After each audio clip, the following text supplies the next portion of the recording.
Iran in its actions overnight, launching a ballistic missile attack on air bases housing US forces in Iraq. The Pentagon says at least 2 sites were hit in Erbil and Al-Assad, west of Baghdad. It says the missiles were launched from Iran itself.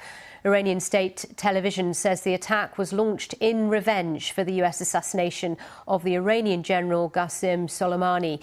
The White House says President Trump has been briefed and is monitoring events. Olivia Krellin has the latest.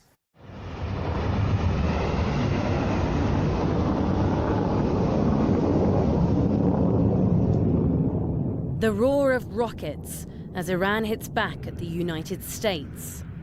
2 bases in Iraq, both housing American forces, struck by Iranian missiles. Shouts of be careful, get inside," in this footage, reportedly taken as the missiles struck. The Pentagon says 2 bases, one in Erbil in northern Iraq and the other to the west of the capital Baghdad, were struck by numerous rockets. Iran says the attack was launched in revenge for the US assassination of the Iranian general Qasem Soleimani. Reacting to the strikes, Donald Trump took to Twitter. "All is well. Missiles launched from Iran at 2 military bases located in Iraq. Assessment of casualties and damages taking place now. So far, so good. We have the most powerful and well-equipped military anywhere in the world, by far. I will be making a statement tomorrow morning." For his part, the Iranian Foreign Minister Javad Zarif wrote, "Iran took and concluded proportionate measures in self-defense under Article 51 of UN Charter, targeting base from which cowardly armed attack against our citizens and senior officials were launched. We do not seek escalation or war, but we will defend ourselves against any aggression." American politicians were quick to respond to the attacks. I think it's important that we consult with our allies in the region, that the President consult with Congress, and that he put forward a clear strategy for how to de-escalate this particular situation. I want to know whether the Iranians were shooting at our people or at infrastructure. But it is clear this is just another example of Iran trying to export terrorism. Iran wants to take over Iraq. Duh. The bases are symbolic targets. Donald Trump visited Al-Assad in 2018. More than 5,000 US troops are currently stationed in Iraq. Tehran's response comes just hours after the burial of Qasem Soleimani.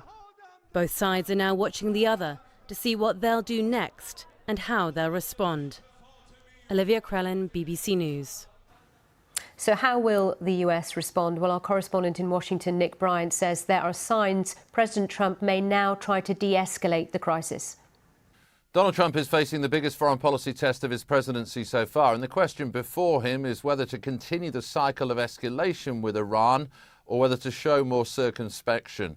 Now, he's been warning on Twitter, of course, that he would retaliate very strongly if Iran attacked US targets. But after they actually did so, he's been surprisingly low-key on social media. "All is well," he wrote on Twitter after the Iranian attacks. "So far, so good," he said, talking about the damage and casualty assessment. There are unmistakable signs from Tehran that it sees this as its proportionate response to the killing of General Soleimani, that it doesn't want war with America, it doesn't want a further escalation. One US official has described that approach as a "now let's call it quits" approach.